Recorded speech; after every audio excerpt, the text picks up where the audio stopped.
Hi, Joy Olson, Blockbuster Fundraising. So often we say, how much should I ask this donor for?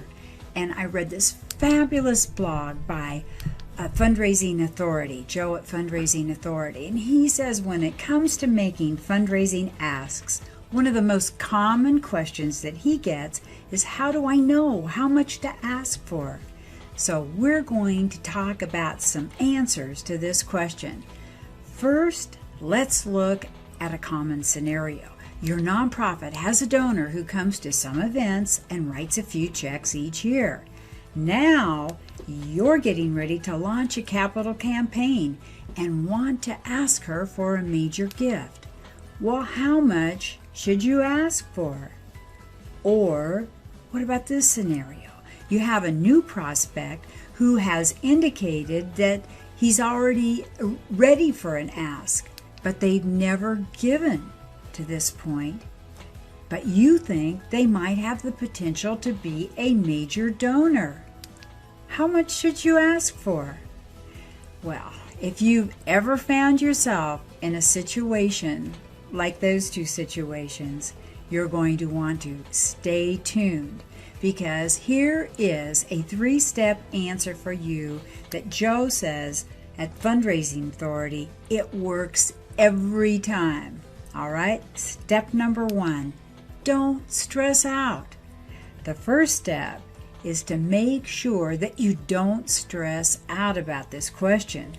While you or your board or your ED may think that the question of what to ask for is high pressure, life or death query that has the potential to ruin your relationship with the donor, Joe says, I have a secret to share. In all my years of fundraising, I have never, ever seen a donor relationship ruined by asking for too much or too little. Yes, there may be a moment of awkwardness. Yes, the donor might decline to give. And yes, you might need to backpedal a little bit. But for the resourceful fundraiser, none of these situations is insurmountable. So if you've cultivated this donor properly and built up a strong relationship with them, the way, of course, you're supposed to do before you make that ask, then that relationship can survive a mistake, even a big mistake, in your ask amount. So take the pressure off this ask and off of yourself. You are not going to ruin anything if you are wrong. Avoiding awkwardness is fundraising within an order of magnitude, whatever that means. Of course, you're going to want to avoid any embarrassment or awkwardness with your donor always. And that's why I want to tell you about fundraising within an order of magnitude. It's a rule of thumb that Joe's developed at Fundraising Authority over the course of many years of making many asks.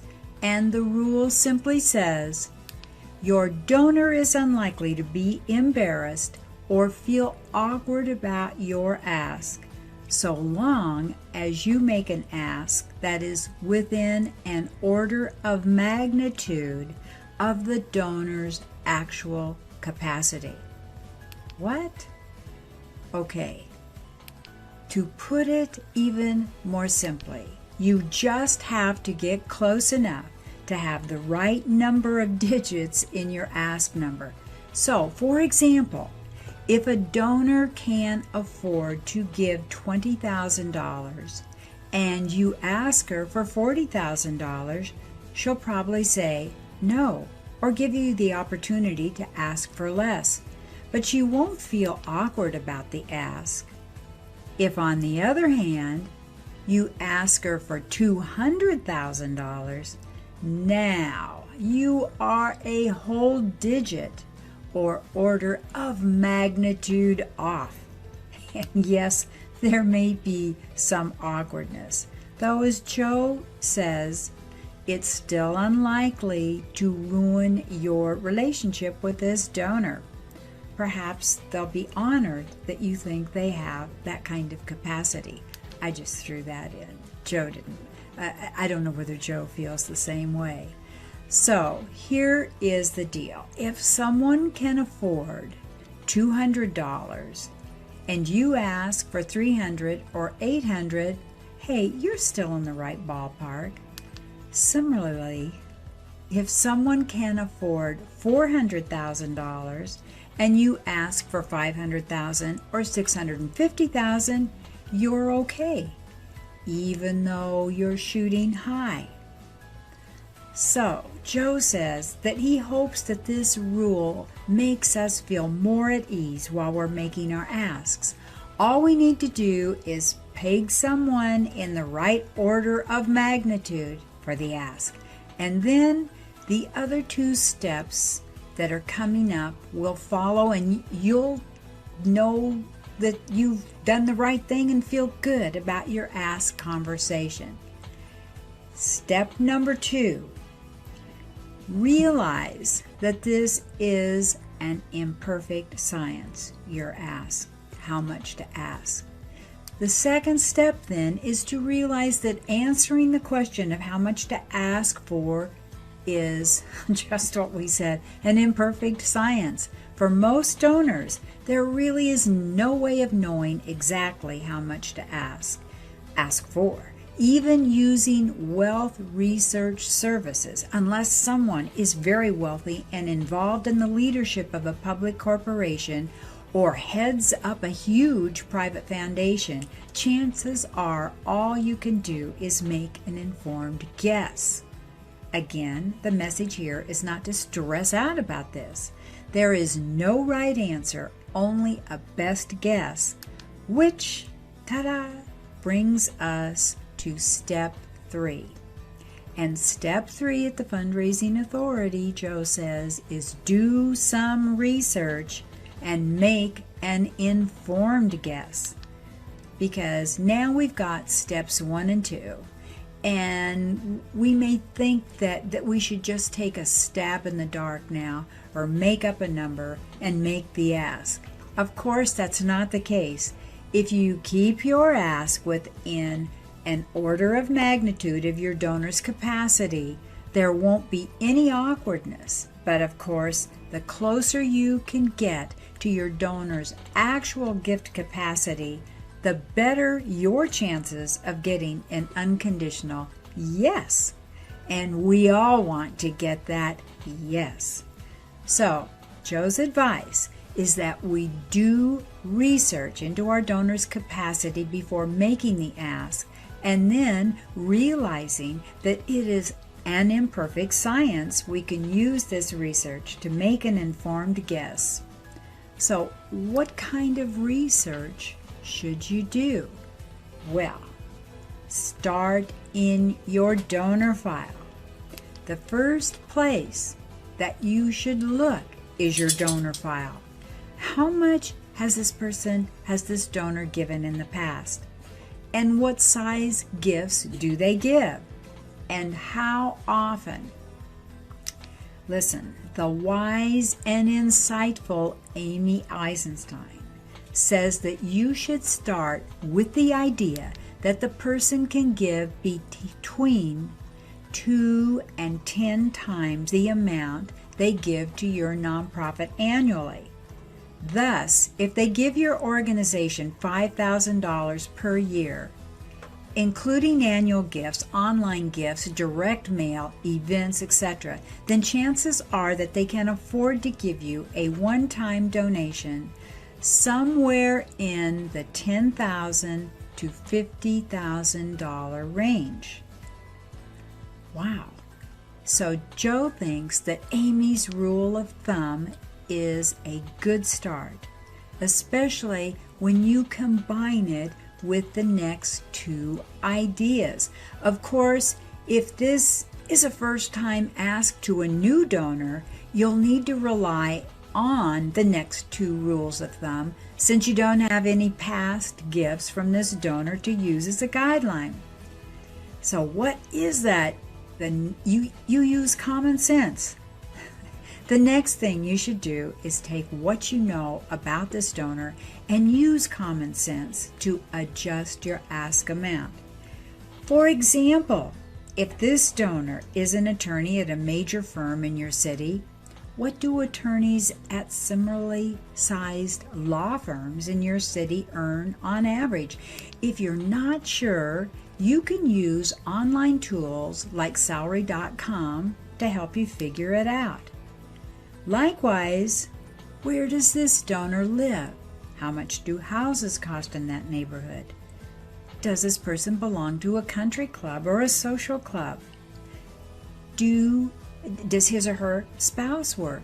Do their children attend free public schools, moderately priced parochial schools, or expensive private schools? You use all of this information to help you refine your ask amount. But remember, don't get stressed out. Do your best, but don't think of this as a make or break decision. But Joe says his final rule of thumb is aim higher rather than lower. You should always aim higher rather than lower, he says.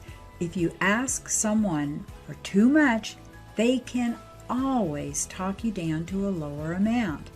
But if you ask for too little, they will rarely volunteer to give more. Thus, if you think someone can give in the $10,000 to $50,000 range based on their past donations and your research work, then ask for something in the top half of that range rather than the lower half. Don't get scared and go for the lower half. Be brave, be bold, because you've done the research and you're using your common sense. Joe says, well, I probably wouldn't ask for the maximum amount. I would ask the donor for a gift of $35,000 or $40,000, and if they said that that was too much, I would be prepared to ask for $20,000 or $15,000. Remember, setting ask amounts is nothing to get overly stressed about or get frightened and not ask at all, because no matter what you ask for, it is unlikely to ruin your relationship with the donor. Do your best to set a gift range, then ask for a gift in the top half of that range. Chances are you'll be very close to the mark. And you can also teach your entire board and staff these rules of thumb, because everyone then will be a little bit more comfortable about the ask process. And also remember, if this is something that intrigues you, at the Fundraising Authority, they have an entire class. I think it's a 4-part class, The Art of the Ask, how to successfully ask anyone for a donation to your nonprofit. I'll give you a link to the Fundraising Authority. And if you do decide to take that class, Joe says that you're going to learn everything you need to know to understand your donors' mindsets and make more successful fundraising asks. And if you're interested at all, at this link that we'll give you, he has a syllabus, a class syllabus. All right, well, this is Joy Olson at Blockbuster Fundraising, and we are always trying to bring you the absolute latest and best fundraising inspiration. And we are excited that summer is here. More information at joyolsongroup.com or blockbusterfundraising.com. Actually, that's joyolsongroup.com and blockbusterfundraising.com. Over 300 free video fundraising tips on our YouTube channel, and we are live each and every Tuesday at 1 p.m. Pacific Daylight Time. Thanks for having been here, and I hope you're preparing to make all kinds of wonderful, successful fundraising asks this summer. Bye-bye. Thanks.